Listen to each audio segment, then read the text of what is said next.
Tadabur mendalam atas surah Al-An'am ayat 103 adalah gerbang menuju puncak marifatullah mengenal Allah. Ayat ini merupakan dalil utama dalam akidah dan tasawuf yang menjelaskan batas ambang kemampuan manusia. Hamba berhadapan dengan kemutlakan Allah Al-Haq. Berikut adalah uraian makna hakikat ayat tersebut dengan pendekatan tasawuf, falsafi Ibnu Arabi, dan tazkiyatun nafs, penyucian jiwa. Ayat dan terjemahan. Dia tidak dapat dicapai oleh penglihatan mata, sedang dia dapat melihat segala yang kelihatan, dan dialah yang maha halus, lagi maha mengetahui. QS Al-An'am 103. 1. Pendekatan Ibnu Arabi. Hakikat al-idrak daya jangkau. Dalam pandangan Ibnu Arabi, terutama dalam fusus Al-Hikam dan Al-Futuhat Al-Makkiyah, ayat ini menegaskan posisi tanzih penyucian atau transendensi Allah yang mutlak, keterbatasan al-absar mata fisik dan mata hati. Kata absar penglihatan di sini bersifat jamak. Ibnu Arabi memandangnya bukan hanya mata kepala bashar, tapi juga mata akal dan persepsi. Mengapa tidak bisa menjangkaunya? Karena yang baharu makhluk tidak akan pernah bisa meliputi yang kadim Tuhan. Sesuatu yang terbatas, kita tidak bisa mewadahi yang tak terbatas Allah. Paradoks, dia meliputi penglihatan, Allah, yudriku al-absar, meliputi atau menjangkau penglihatan. Ini adalah konsep ihatha, meliputi segalanya. Ibnu Arabi mengajarkan bahwa ketika Anda merasa melihat kebenaran, sesungguhnya itu adalah Allah yang sedang memandang dirinya sendiri melalui cermin hambanya. Hamba hanyalah lokus tempat penampakan atau tajali, bukan subjek yang berkuasa melihat. Inti ma'rifat Ibnu Arabi, puncak pengenalan adalah pengakuan akan ketidakmampuan, seperti ungkapan Sayyidina Abu Bakar yang sering dikutip Sufi. Al-ajzu andarkil idraki. Idraku, ketidakmampuan untuk menjangkau Allah, adalah jangkauan pengenalan yang sejati.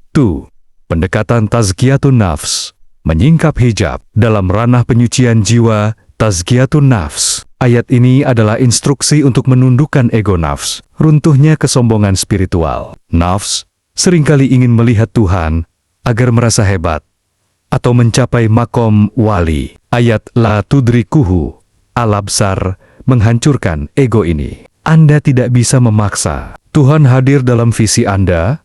Anda hanya bisa membersihkan hati dan biarkan Dia yang hadir, yudriku, pembersihan, cermin hati. Jika Allah yudriku al-absar, melihat segala penglihatan, artinya Allah menatap jauh ke dalam hatimu, kalbu. Dia tahu titik hitam sekecil apapun di sana. Tadabur. Apakah hati kita sudah layak ditatap oleh Allah? Tazkiyatun nafs di sini adalah proses menggosok cermin hati, agar ketika Allah menatapnya, cahayanya memantul dengan jernih, bukan tertutup debu dosa dan cinta dunia. Lanjutan uraian makna hakikat ayat tersebut dengan pendekatan tasawuf, falsafi, Ibnu Arabi, tazkiyatun nafs, penyucian jiwa. Sri, makna dua asma, Al-Latif dan Al-Khabir. Bagian akhir ayat ini adalah kunci pembuka marifat. Al-Latif yang maha halus atau lembut. Dalam tasawuf, ini bermakna Allah menyusup ke dalam segala sesuatu tanpa melukainya dan berada di dalam segala sesuatu tanpa bercampur. Hakikat, Allah hadir dalam setiap tarikan napas dan lintasan pikiranmu dengan cara yang sangat halus, sehingga fisik absar tidak bisa mendeteksinya. Dia lebih dekat dari urat leher, namun saking halusnya, manusia sering lupa. Al-Khabir yang maha waspada atau mengetahui detail. Dia mengetahui rahasia di balik rahasia, Sur Al-Asrar. Dia tahu bukan hanya apa yang kamu lakukan, tapi mengapa kamu melakukannya, niat tersembunyi di balik amal. Implementasi, tadabur kalbu amalan batin. Bagaimana mengamalkan ayat ini dalam laku spiritual sehari-hari? Murakabah, meditasi, kesadaran. Saat berzikir, tanamkan keyakinan, aku tidak melihatnya, tapi Dia sedang menatapku. Ubah fokus dari mencari Tuhan menjadi menyadari kehadiran Tuhan. Ini disebut makom ihsan, fana, peniadaan diri. Sadarilah bahwa penglihatan kita adalah pinjaman. Mata ini miliknya. Saat melihat keindahan alam, katakan dalam hati, ini adalah penglihatan Allah yang dititipkan padaku untuk melihat keagungannya. Adab batin. Karena Allah Al-Khabir, Maha tahu detailnya. Malulah untuk menyimpan penyakit hati iri, dengki, ria, karena dia menatap langsung ke pusat jantung kalbu kita setiap saat. Lebih jelas daripada kita melihat telapak tangan sendiri. Kesimpulan Marifatullah. Makna hakikat QS Alan M103 adalah proklamasi bahwa Allah adalah subjek mutlak, bukan objek. Manusia tidak akan pernah bisa menjadikan Allah sebagai objek pandangan. Seperti kita melihat benda, jalan makrifat, bukan dengan melihatnya secara fisik, melainkan dengan membersihkan hati. Sehingga kita sadar bahwa selama ini kita berada dalam liputan pandangannya. Ya Allah, butalah mata yang tidak melihat Engkau sebagai pengawas atasnya. Al-Hikam, Tadabur atas QS Al-An'am, ayat 104, membawa kita pada dimensi tanggung jawab, spiritual accountability. Jika ayat 103 berbicara tentang zat Allah yang tak terjangkau, ayat 104 berbicara tentang respons hamba terhadap cahaya yang telah diturunkannya. Ayat dan terjemahan, sesungguhnya telah datang kepadamu bukti-bukti yang nyata, basyair dari Tuhanmu. Barang siapa melihat kebenaran itu, maka manfaatnya bagi dirinya sendiri. Dan barang siapa buta, maka kemudaratannya kembali kepadanya. Dan aku, Muhammad, sekali-kali bukanlah pemeliharamu. QS Al-An'am 104.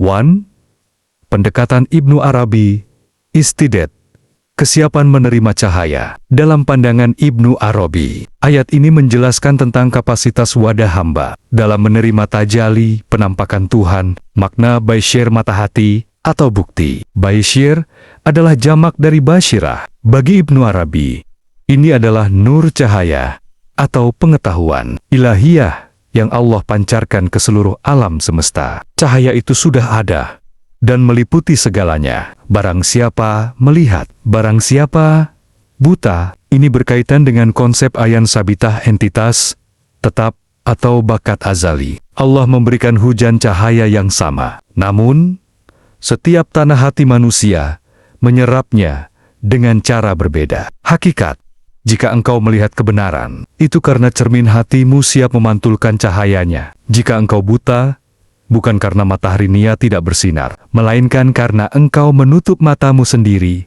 atau cerminmu terlalu kotor. Konsekuensi linafsih bagi dirinya. Allah Maha Kaya, Al-Ghani. Dia tidak bertambah mulia jika kau kenal ma'rifat, dan tidak berkurang agung jika kau ingkar. Ma'rifat adalah kebutuhan esensial hamba untuk eksis dalam kebenaran, bukan kebutuhan Tuhan.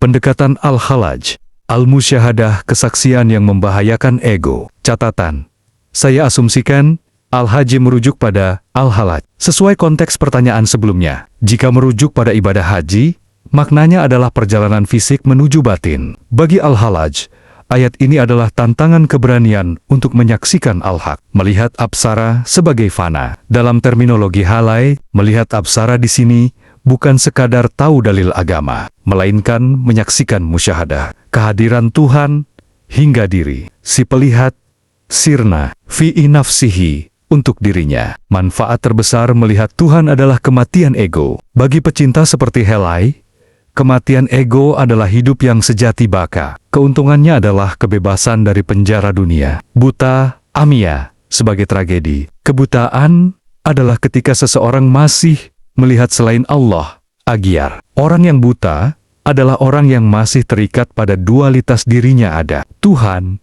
ada. Aku bukanlah pemelihara hafiz bagimu. Nabi Muhammad SAW hanya penyampai mubalik. Jalan cinta dan rindu syauk adalah perjalanan personal. Guru mursid bisa menunjuk bulan, tapi muridlah yang harus mendongakkan kepala untuk melihatnya. Tidak ada yang bisa menanggung rasa rindu atau marifat orang lain.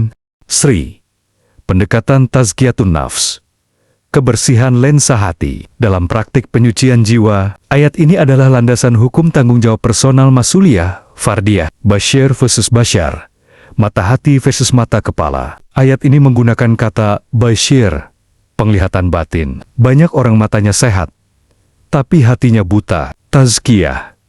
Proses tazkiyatun nafs adalah operasi katarak spiritual. Dosa, makanan haram, dan cinta dunia adalah selaput yang menutupi basyir. Mekanisme, switch, saklar. Allah telah memberi perangkat hardware berupa kalbu.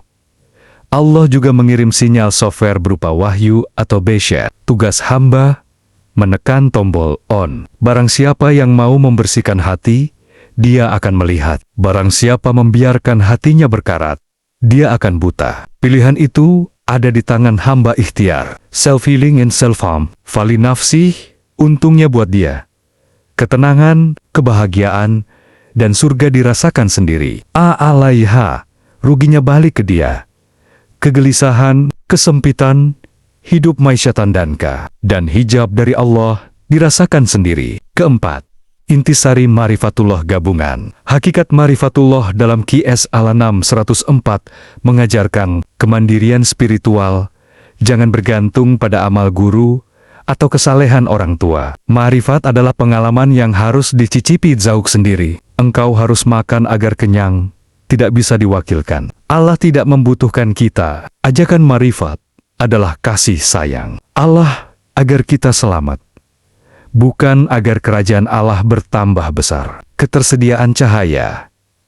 Kebenaran basyir itu sudah terang benderang. Jika kita belum mengenal Allah, ma'rifat, masalahnya bukan pada dalil yang kurang, tapi pada hati yang belum terbuka untuk menangkap sinyalnya. Ya Allah, sibukkanlah aku dengan membersihkan cermin hatiku, agar aku pantas memantulkan cahayamu, dan jangan biarkan aku buta, padahal cahayamu meliputi segala sesuatu.